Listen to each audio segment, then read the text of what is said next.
C'est l'héritage de tout ce qui avait été fait précédemment. Donc, et son parti a été rejeté. Donc vous voyez, la leçon, elle est là. Si vous ne représentez pas le peuple, si vous le méprisez, vous aurez des Trump. En France aussi, si vous mettez des Clinton français face notamment à la droite dure ou l'extrême droite, vous aurez la victoire de Trump français. On va écouter la réaction de Nicolas Sarkozy ce matin et vous réagissez tout de suite après. Il faut parler au peuple, hein, c'est ce que dit Nicolas Sarkozy, c'est ce que vous dites aussi. Est-ce que cette victoire de Donald Trump, elle est annonciatrice d'une victoire de Marine Le Pen en France? Non, arrêtons, ça c'est un thème. D'ailleurs, je suis assez frappé. Hier soir, le service public offre un plateau à Madame Le Pen qui vient capter la victoire de Monsieur Trump. On veut présenter Madame Le Pen comme un repoussoir en disant attention, c'est elle qui va gagner. Donc, évidemment, on a. C'est elle qui est en tête dans les sondages, c'est elle qui est au deuxième tour pour l'instant de la présidentielle. Mais elle ne gagne pas, tout de même. Il y a dans ce pays. Écoutez, vous pensez que c'est impossible? Mais rien n'est impossible. Mais si par contre en permanence elle est présentée comme celle qui récupère aujourd'hui toute la contestation aujourd'hui qui existe et qui est légitime, on va effectivement comment dire. Est-ce que c'est pas ce que dit le peuple aujourd'hui? Est-ce que c'est pas ce que traduit les enquêtes d'opinion? Moi je suis contre ce projet GLOC qui consiste à dire on va faire monter Madame Le Pen parce que le but après c'est être au second tour et face à elle on gagnera. C'est ce que font certains, que ce soit actuellement au gouvernement ou même à droite. C'est particulièrement dangereux. Deuxièmement, je crois que ce qu'il faut comprendre, c'est que le peuple, lui, par exemple, il ne s'est pas mobilisé, je viens de le dire, aussi fort que ce qu'on le croit pour Monsieur Trump. Il y a 58 millions de gens qui ont voté pour lui, il y a 225 millions d'électeurs. Les États-Unis est une démocratie avachie, de basse intensité, où plus de la moitié des gens ne vont pas voter. Et j'oublie en plus dans mes chiffres, des millions de gens non inscrits sur les listes électorales et plusieurs millions qui voient leurs droits civiques supprimés. Donc c'est un modèle repoussant, mais qui effectivement marche dans la mesure où de moins en moins de gens vont voter. Donc quelle est la réponse que je dis?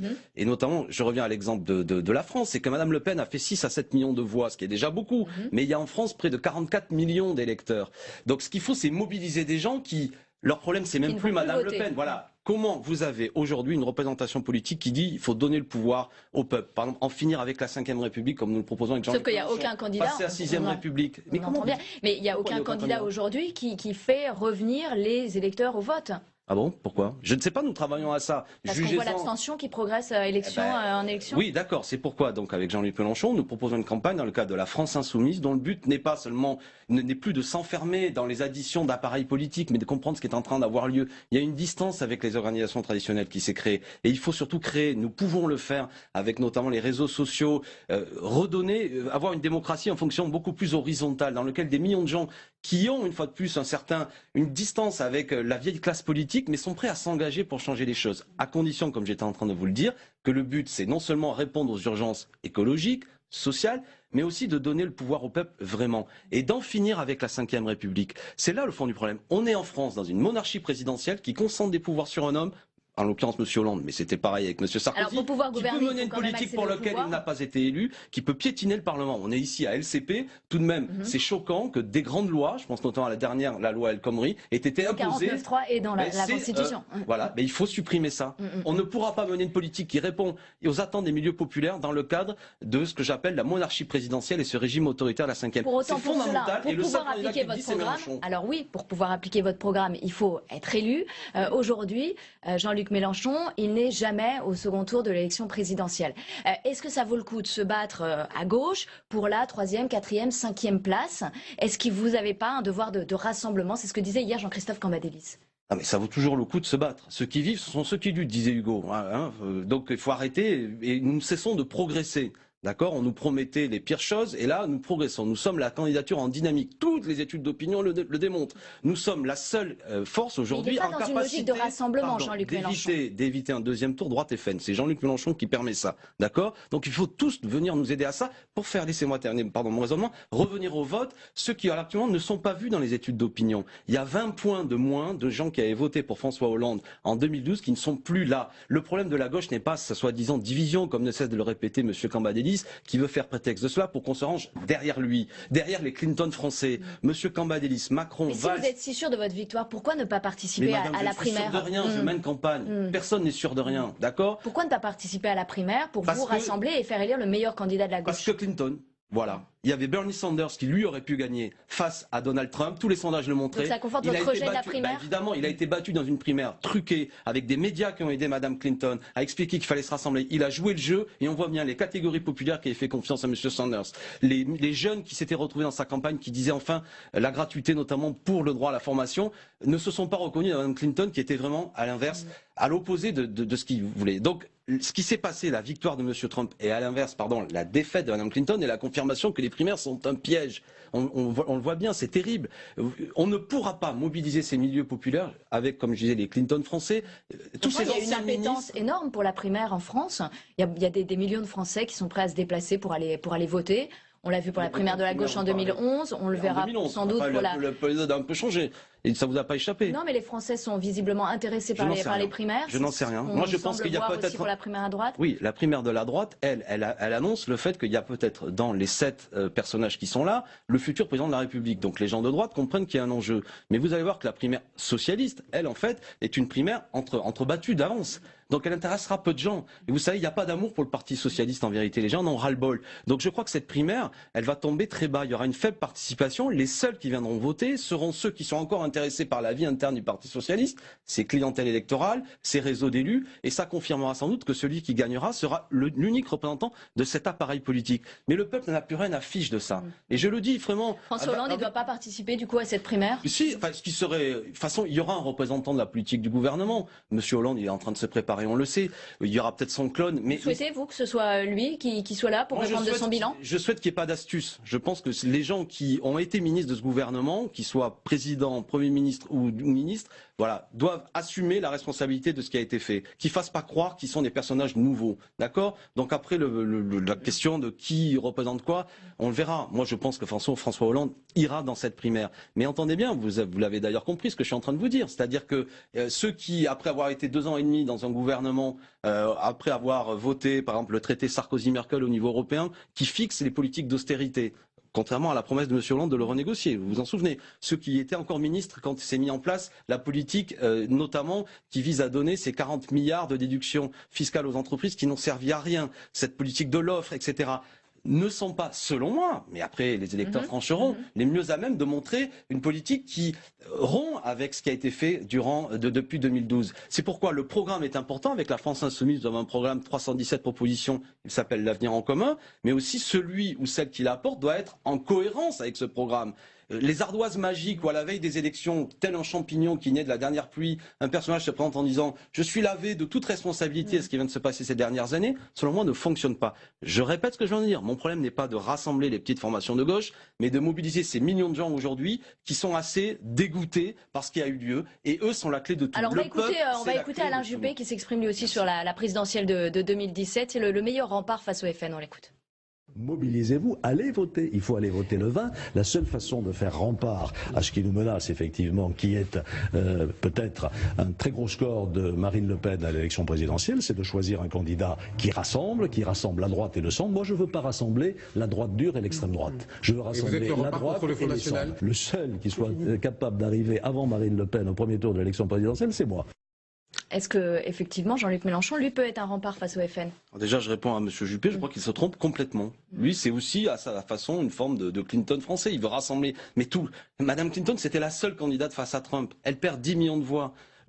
Écoutez, M. Juppé, il a beau arriver avec, il est présenté par une presse comme le sage, mais il propose aujourd'hui s'en prendre au code du travail, de rallonger la durée de temps de travail pour passer à la retraite. Il veut la porter à 65 ans, il veut s'en prendre aux organisations syndicales. Du point de vue social, c'est une brute, hein. C'est une brute. C'est un personnage qui va faire beaucoup de mal au pays et qui, et pour tous les traités de libre-échange, pour continuer dans l'Europe libérale telle qu'elle se construit. Sauf que il est un très mauvais face à Marine Le Pen aujourd'hui dans les sondages, toujours pareil. Alors si c'est la sondocratie, qui par ailleurs s'est lourdement trompé aux États-Unis. C'est lourdement trompé lors du débat.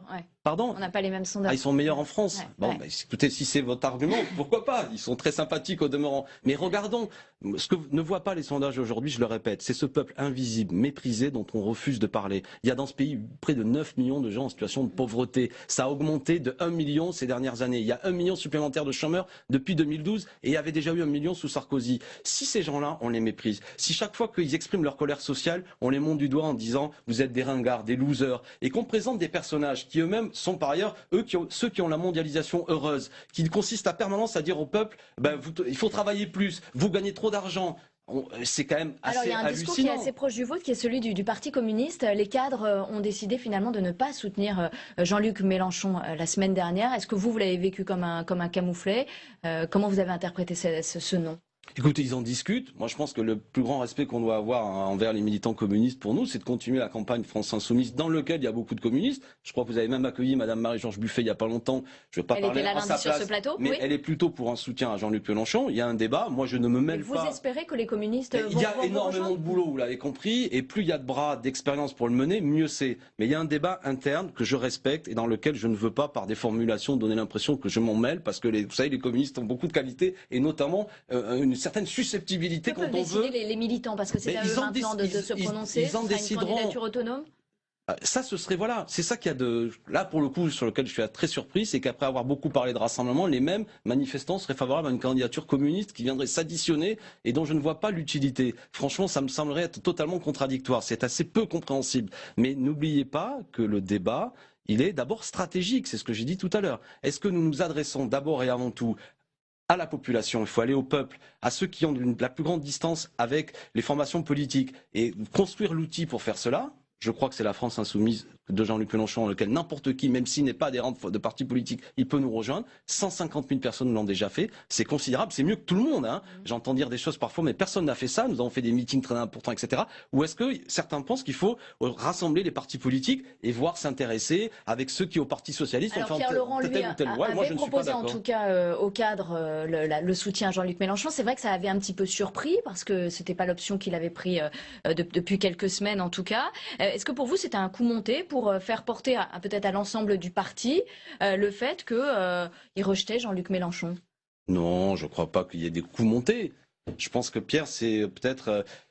Écoutez, depuis 9 mois, nous on est en campagne et il y a eu parfois des mots un peu durs de la part de la direction d'un noyau proche de Pierre, de la direction du Parti communiste, qui reprochait beaucoup de choses à Jean-Luc Mélenchon, à tort et à travers, caricaturant ses propos. Bon, et au bout d'un moment, beaucoup de militants, en quelque sorte, influencés par ce climat assez peu sympathique, bien souvent, envers Jean-Luc Mélenchon, l'ont rejeté. Donc, et Pierre, lui, je parle de Pierre Laurent, s'est mis lui-même, je crois, en difficulté. Parce que vous pensez qu'il est sincère, donc, dans son soutien à Jean-Luc Mélenchon? Des gens sincères, il cherche des solutions. Mais là où je veux avoir un débat avec lui, c'est lui dire... Est-ce qu'il faut attendre le résultat de la primaire socialiste? Voilà, parce qu'il attend quand même le calendrier, il parle du mois de février. C'est ça où il y a un désaccord, c'est là, pardon, où il y a un désaccord total avec lui. Il y a un enjeu, je ne reprends pas sur mon histoire d'aller au peuple, mais il faut du temps. Vous savez, les gens les plus éloignés de la politique, c'est pas d'un seul coup en 15 jours. Vous ne pensez pas que si jamais Arnaud Montebourg sort de cette primaire vainqueur, de cette primaire de la gauche, le Parti communiste pourrait se rapprocher et du coup s'éloigner de Jean-Luc Mélenchon? Arnaud Montebourg a déclaré il y a 10 jours dans le JDD que, par exemple, il ne fallait pas augmenter les salaires en France, que ce n'était pas possible. Est-ce qu'un militant communiste tel que je les connais, peut se ranger derrière un candidat qui, premièrement, n'a jamais manifesté contre la loi El Khomri et, deuxièmement, annonce à l'avance, avec un argument dont le patronat français rêve, qu'on ne peut pas augmenter les salaires aujourd'hui en France et notamment augmenter le SMIC. Ce serait singulier. Jean-Luc Mélenchon a été de tous les combats. Et d'un seul coup, il faudrait se ranger derrière celui qui a été ministre d'un gouvernement, qui d'ailleurs en a été chassé, n'en est pas parti par lui-même, qui a été Mais quel accord vous proposez finalement aux communistes? Parce qu'en fait, Jean-Luc Mélenchon est parti tout seul, il fait la France Insoumise, il dit venez me rejoindre. Le Parti communiste, mais ça ne demande pas diluer dans la France Insoumise. On ne demande pas de dissoudre les partis de la France Insoumise. Est-ce qu'il tend assez la main, Jean-Luc Mélenchon? Mais bien entendu, nous ne cessons de le faire. D'ailleurs, il y a beaucoup de communistes, je le répète, qui sont là-dedans. Donc le problème n'est pas celui-là. Par contre, effectivement, nous n'allons pas changer de stratégie, c'est-à-dire considérer qu'il faudrait qu'il y ait une négociation entre formations politiques qui soit seulement le seul cadre de ce mouvement. Il y a 150 000 personnes qui ne sont pas adhérentes de partis politiques. Il faut les respecter, il faut les entendre. J'invite mes amis communistes à regarder cette réalité. Si Jean-Luc Mélenchon est aujourd'hui si haut dans les études d'opinion, c'est pas seulement sur sa bonne mine, même si par ailleurs je trouve qu'il a une bonne mine, qu'il a un côté courageux, mais c'est qu'aussi il y a une stratégie qui correspond à ça. Écoutez, mes amis communistes ont dit il faut parler d'abord du programme. Vous avez suivi ça il y a 3 semaines ou un mois, ils disaient nous avons fait un programme, 317 propositions, discutons-en. Je pense qu'ils sont pour l'essentiel d'accord avec nos propositions. Parce qu'il les a aussi traités d'abrutis dans le point. Non, mais ça c'est vrai que forcément on a l'impression que la relation est quand même compliquée. Oui, mais je veux dire, franchement, je crois que certains journalistes jouent à l'exacerbation de petites phrases. La même semaine, dans le Canard enchaîné, il était dit qu'il y avait un accord entre le PC et l'Élysée pour empêcher Jean-Luc Mélenchon d'avoir ses signatures. Donc si on joue à ce qu'on a tous trouvé dans la presse, on s'en sortira pas. Et Jean-Luc Mélenchon a considéré, franchement, nous travaillons avec les communistes, nous ne pensons pas de cela d'eux. Par contre, je le répète, il y a une discussion qui a toute sa noblesse en termes de stratégie. Et j'ai envie de dire à mes amis communistes s'ils nous regardent, regardez ce qui s'est passé aux États-Unis. Qu'est-ce qu'on fait? Est-ce qu'on se rassemble derrière une espèce de Clinton français qui fera perdre, ou est-ce que nous cherchons à construire un outil qui est un outil populaire, qui va au peuple et qui en quelque sorte montre bien la distance que nous voulons avoir avec les vieux appareils politiques qui portent la responsabilité de sa défaite. Avec les communistes. Est-ce que vous pensez pouvoir obtenir vos 500 signatures sans les communistes? Oui, nous, de toute façon, on a le dispositif militant qui est déjà là, on en est à 315, 320, ça rentre. Voilà, après je ne veux pas être inélégant, mais si vous avez vu dans la presse, beaucoup d'élus communistes, depuis le Conseil national de dimanche dernier, ont annoncé publiquement désormais leur soutien à Jean-Luc Mélenchon. Nous les aurons, mais plus on pourra les avoir vite, mieux ce sera. C'est pourquoi je continue à tendre la main avec tous ceux qui veulent nous rejoindre. France Insoumise, Jean-Luc Mélenchon, c'est ça qui évitera la victoire d'un Trump français. Merci Alexis Corbière d'avoir été avec nous ce matin, secrétaire national du Parti Gauche et porte-parole. Électoral et plusieurs millions qui voient leurs droits civiques supprimés. Donc c'est un modèle repoussant, mais qui effectivement marche dans la mesure où de moins en moins de gens vont voter. Donc quelle est la réponse que je dis? Et notamment, je reviens à l'exemple de la France, c'est que Mme Le Pen a fait 6 à 7 millions de voix, ce qui est déjà beaucoup. Mais il y a en France près de 44 millions d'électeurs. Donc ce qu'il faut, c'est mobiliser des gens qui... Leur problème, c'est même plus Mme Le Pen. Voilà. Comment vous avez aujourd'hui une représentation? Ne gagne pas tout de même. Il y a dans ce pays... Vous pensez que c'est impossible? Mais rien n'est impossible. Mais si par contre en permanence elle est présentée comme celle qui récupère aujourd'hui toute la contestation aujourd'hui qui existe et qui est légitime, on va effectivement... Est-ce que c'est pas ce que dit le peuple aujourd'hui? Est-ce que c'est pas ce que traduit les enquêtes d'opinion? Moi je suis contre ce projet GLOC qui consiste à dire on va faire monter Mme Le Pen parce que le but après c'est être au second tour et face à elle on gagnera. C'est ce que font certains. Que ce soit... C'est l'héritage de tout ce qui avait été fait précédemment. Donc, et son parti a été rejeté. Donc vous voyez, la leçon elle est là. Si vous ne représentez pas le peuple, si vous le méprisez, vous aurez des Trump. En France aussi, si vous mettez des Clinton français face notamment à la droite dure ou l'extrême droite, vous aurez la victoire de Trump français. On va écouter la réaction de Nicolas Sarkozy ce matin et vous réagissez tout de suite après. Il faut parler au peuple. Actuellement au gouvernement ou même à droite, c'est particulièrement dangereux. Deuxièmement, je crois que ce qu'il faut comprendre, c'est que le peuple, lui, par exemple, il ne s'est pas mobilisé, je viens de le dire, aussi fort que ce qu'on le croit pour M. Trump. Il y a 58 millions de gens qui ont voté pour lui, il y a 225 millions d'électeurs. Les États-Unis est une démocratie avachie, de basse intensité, où plus de la moitié des gens ne vont pas voter. Et j'oublie en plus dans mes chiffres, des millions de gens non inscrits sur les listes. C'est ce que dit Nicolas Sarkozy, c'est ce que vous dites aussi. Est-ce que cette victoire de Donald Trump, elle est annonciatrice d'une victoire de Marine Le Pen en France? Non, arrêtons, ça c'est un thème. D'ailleurs, je suis assez frappé. Hier soir, le service public offre un plateau à Mme Le Pen qui vient capter la victoire de M. Trump. On veut présenter Mme Le Pen comme un repoussoir en disant attention, c'est elle qui va gagner. Donc, évidemment, on a... C'est elle qui est en tête dans les sondages, c'est elle qui est au deuxième tour pour l'instant de la